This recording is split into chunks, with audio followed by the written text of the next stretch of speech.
जय समर्थ सद्गुरू गजानन महाराज. भाग पहिला. शेगाव हे वऱ्हाडातील छोटेसे गाव संत श्री गजानन महाराज यांच्यामुळे अजरामर झाले. इसवी सन 23 फेब्रुवारी 1878 या दिवशी माघ वद्य सप्तमीला श्री गजानन महाराज शेगावात प्रकट झाले. कोणी म्हणतात गजानन महाराज श्री समर्थ रामदास स्वामींचे स्थान सज्जनगड येथून आले, पण त्याला सबळ पुरावा नाही. गोरख उकिरड्यात जन्मले, कनिफा गजकर्णात जन्मले, तर चांगदेव डोहात जन्मले. हे सर्वजण योनी वाचून प्रकट झाले, तसेच येथे झाले असावे. गजानन महाराज शेगावमध्ये प्रकट झाल्याचा प्रसंग पुढील प्रमाणे आहे. शेगावात देवीदास पातुरकर नावाचा एक सज्जन मठाधिपती राहत होता.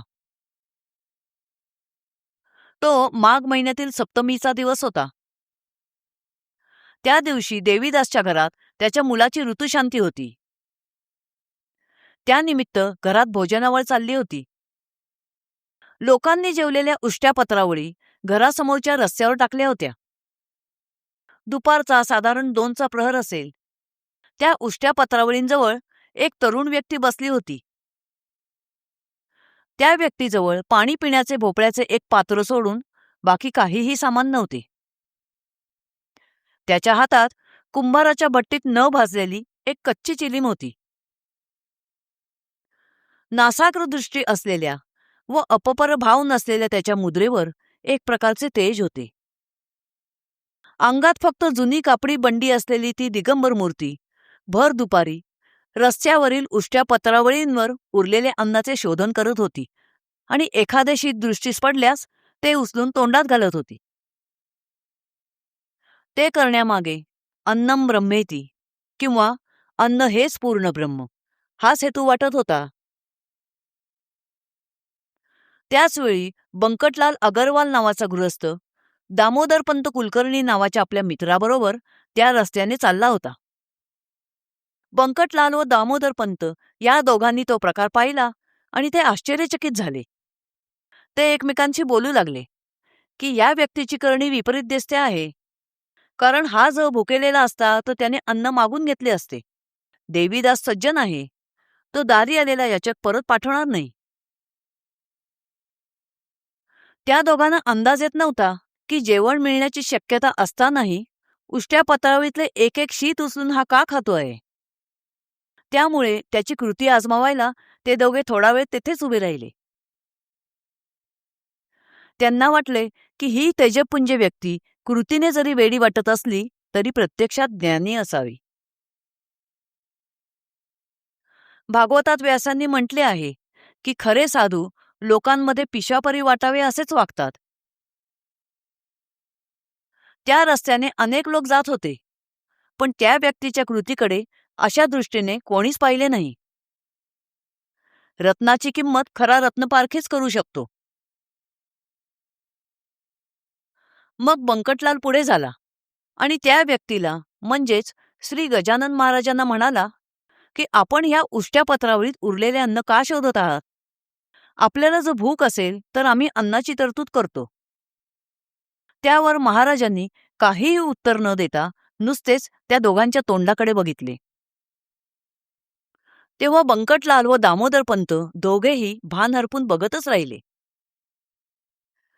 त्या व्यक्तीची शरीरयष्टी योगाभ्यासाने तयार झाल्यासारखी दिसत होती. मनोहर कांतीच्या त्या तेजपुंज व्यक्तीची दृष्टी भुवयांच्या ठाई स्थिर झाली होती.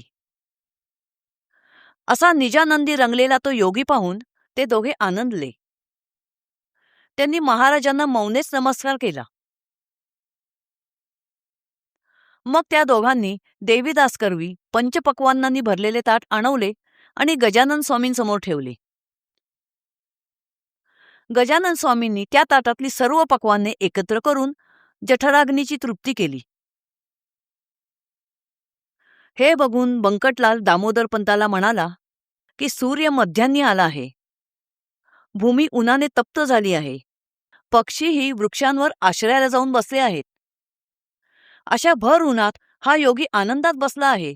याला कशाचंही भान नाही, चवीची आवड निवड नाही. आपण याला वेडा समजलो ही चूकच झाली. हा तर साक्षात ब्रह्मच आहे. अशा या निरीच्छ योग्याचे आपल्या शेगावमध्ये आगमन झाल्याने आपले शेगाव धन्य झाले आहे. मग त्या दोघांनी बघितले की ह्याचे जेवण झाले आहे, पण तुंब्यात पाणी नाही. तेव्हा दामोदर पंताने गजानन स्वामींना विचारले की आपल्या या तुंब्यात पाणी नाहीये, आपली मर्जी असल्यास पाणी आणून देऊ का?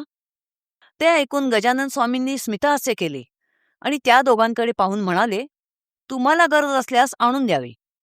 सर्व जगदांतरी एकच ब्रह्म ओतप्रोत भरले आहे. तेथे तुम्ही आम्ही असा भेदभाव यत्किंचितही उरला नाही. तरीही अन्न ग्रहण केल्यानंतर पाणी पिणे हा जगव्यवहार पाळलाच पाहिजे. म्हणून तुम्हाला गरज असल्यास पाणी आणून द्या, म्हणजे व्यवहार संपला. ते ऐकून त्या दोघांना आनंद झाला. त्यांना वाटले की धन्य आपले भाग्य. मग पाणी आणण्यासाठी ते दोघे घरात गेले.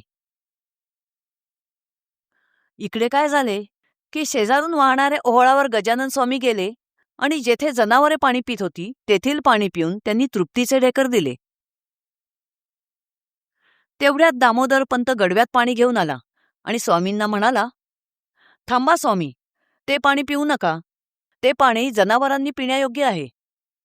मी आपल्यासाठी गोड, निर्मळ, थंडगार आणि वाळा घालून सुवासिक केलेले पाणी आणले आहे, ते प्या. हे ऐकताच गजानन स्वामी म्हणाले, या व्यावहारिक गोष्टी मला सांगू नका.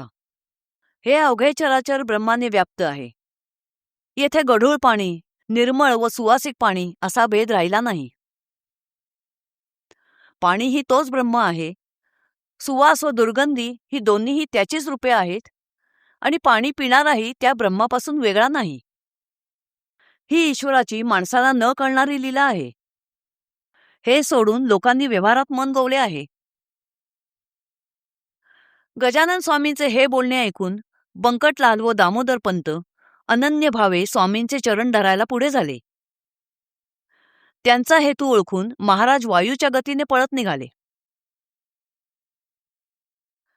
त्यावेळी 20-22 वर्षांचे असलेले व बघताक्षणी गजानन महाराजांना पारखणारे बंकटलाल अगरवाल पुढे महाराजांच्या सर्वश्रेष्ठ भक्तांपैकी एक झाले. जय समर्थ सद्गुरू गजानन महाराज.